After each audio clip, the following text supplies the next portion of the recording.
মোশাররফ হোসেন প্রশ্নটি করেছেন বকশীগঞ্জ থেকে। উনি লিখেছেন কি এখানে যে মোহতারাম, সরকারি এবং বেসরকারি অফিসে আমরা যখন যাই, কিছু ভাইদেরকে আমরা দেখি যারা দায়িত্ব পালন করছেন সে সময় তাদেরকে স্যার না বললে তারা খেপে যায়।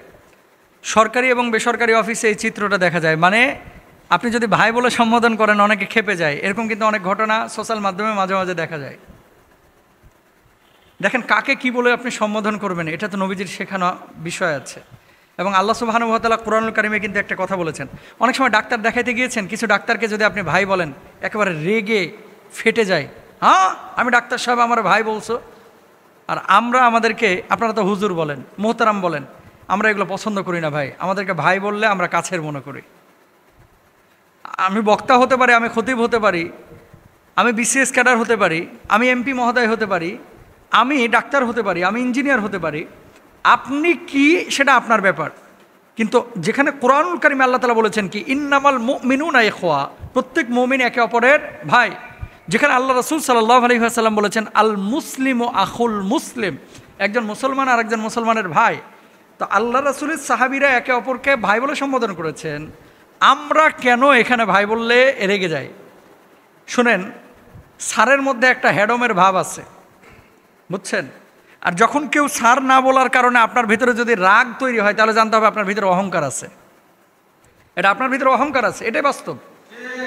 হুজুরকে হুজুর না বলার কারণে, খতিব বক্তা না বলার কারণে, মুহতারাম না বলার কারণে, হাজিকে হাজি না বলার কারণে যদি আপনার ভিতরে একটা ভাব আসে, যা আমি হাজ করে এসেছি, 3 বারের আমি ট্রিপল হাজি, 2 বারের ডাবল হাজি, আমি 1 বারের ওয়াহেদ হাজি, কেন আমাকে হাজি বললো না, এটার কারণে যদি আপনার ভিতরে জ্বালা পড়া তৈরি হয়, জানতে হবে যে হজ করেছেন হাজি শোনার জন্য, ডাক্তার হয়েছেন ডাক্তার শোনার জন্য, হুজুর হয়েছেন বক্তাগিরি শোনার, এই হুজুর শব্দটি শোনার জন্য। এগুলো করবেন না ভাই, এগুলো অহংকারের আলামত। আপনি মানুষ, আপনার পেটের মধ্যে কিন্তু নাপাকি আছে ভাই। প্রত্যেকটা মানুষের পেটের মধ্যে কি আছে? নাপাকি আছে, এটা অস্বীকারের কোনো সুযোগ নাই। এখানে সবার পেট কাটলে কিছু না কিছু নাপাকি পাওয়া যাবে, কারো ভিতরে কম, কারো ভিতরে বেশি। মলমূত্র ত্যাগ করেন না। আরে আপনি এমন মানুষ, আপনার দাম তখন থাকবে ইন্না আক্রামাকুম ইনদাল্লাহি আতকাকুম, যখন আল্লাহর ভয় হৃদয়ে থাকবে, শরীরের মধ্যে থাকবে।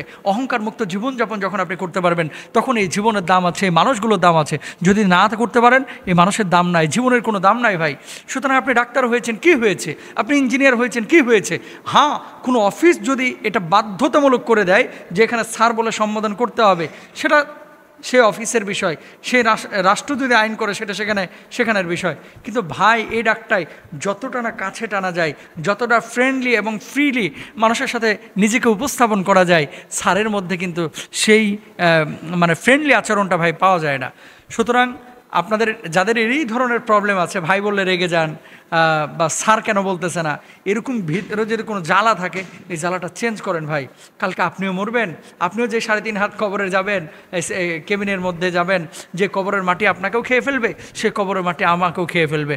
আপনি ডাক্তার ছিলেন না ইঞ্জিনিয়ার ছিলেন, আপনাকে যখন কবরে দাফন করা হবে, ডাক্তার ইঞ্জিনিয়ার বা বক্তার কারণে আপনার কবরে সোনার ফ্রেম দেওয়া হবে না, এসি লাগিয়ে দেওয়া হবে না, টাইলস মার্বেল পাথর দেওয়া হবে না, বরং আপনাকে যে মাটিতে রাখা হবে, আমাকেও সেই মাটিতে রাখা হবে।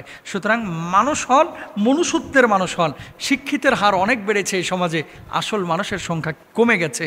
সুতরাং আসল মানুষের সংখ্যা বাড়াইতে হলে আমাদেরকে মনুষ্যত্বের মানুষ হতে হবে। আল্লাহ তাআলা আমাদের তৌফিক দান করুন, বলেন আমেন।